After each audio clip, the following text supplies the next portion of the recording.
আসসালামু আলাইকুম, সবাই কেমন আছেন? আশা করি সবাই ভালোই আছেন। আজকে আমরা গিয়েছিলাম একটু ঘোরাফেরার জন্য যমুনা ফিউচার পার্কে। আপনারা যারা দূর দূরান্ত থেকে আসেন যমুনা ফিউচার পার্কে ঘুরতে, তাদের জন্য একটা খুব ছোট্ট একটা ভিডিও নিয়ে আসলাম। এই যে সাইডের ডান সাইডের রাউডারগুলো ছিল, রাইডগুলো, এগুলো আগে সবসময় চলতো, কিন্তু এগুলো এত সিরিয়াস ছিল যার জন্য এগুলা থেকে মানুষ অনেক আহত হয়েছে বা কিছু, এর জন্য এটা বন্ধ করে দিতে বাধ্য হয়েছে। এটা যমুনা ফিউচার পার্কের নিচে ফ্লোর সাইডটা। আপনারা যারা যমুনা ফিউচার পার্কে আসতে চান তারা অবশ্যই আসবেন, একবার হলো ঘুরে যাবেন। এখানে আপনারা সবই, শপিং থেকে শুরু করে মোবাইল, তারপর আপনাদের ড্রেস, যাই যা আপনি সব, জুয়েলারি, অর্নামেন্টস, বাচ্চাদের খেলার জায়গা, ফাস্টফুড, সিনেমা হল, সব কিছুই আছে।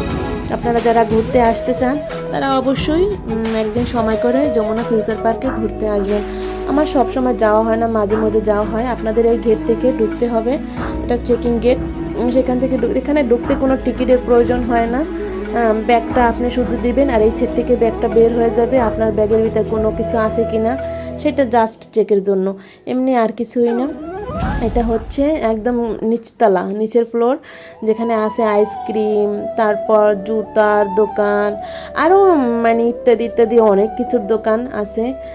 তারপর আমরা উপরেও চলে গেছিলাম, সেখানেও আপনাদেরকে ছোট ছোট ভিডিও দেখাবো। এখানে বাচ্চাদের অনেক খেলার জায়গা আছে, এই যে দেখেন বাচ্চাদের খেলার জায়গা। তারপর এখানে অনেক রকমের জিনিস আছে, আইসক্রিম থেকে শুরু করে, এই যে দেখেন আমরা উপরে উঠলাম, সেই একদম উপরতলায়, একদম সম্পূর্ণ উপরতলায় সিনেমা হল, ফাস্ট ফুড, এরকম আইটেমের জিনিসগুলো আছে। আপনারা যাই যে এখান থেকে আসেন না কেন, যদি ফুল লোকেশন জানতে চান তাহলে অবশ্যই আমার কমেন্ট বক্সে কমেন্ট করবেন। আমি চেষ্টা করবো আপনাদের ফুল লোকেশনটা দেওয়ার জন্য, যেহেতু আমি ঢাকা থাকি তার জন্য। এখান থেকে আমরা উপরে উঠে গেলাম। উপরে উঠে আমরা একটু খাওয়া দাওয়া করবো, বাচ্চাদেরকে নিয়ে একটু, একটা খেলার জায়গা আছে, ওদেরকে একটু খেলা করতে নেব। কিন্তু প্রতিটি রাউডে, এখানে খেলতে গেলে প্রতিটি রাউডে টিকিট কাটতে হয়। টিকিট কেটে খেলার জন্য বাচ্চাদের অ্যাটেন্ড করতে হয়, প্রতিটা রাউডেই টিকিট কাটতে হয় 200, 250, 100 করে, সময় অপেক্ষায় আপনাদের ডিপেন্ড করে। তারপরও আপনারা যারা আসবেন অবশ্যই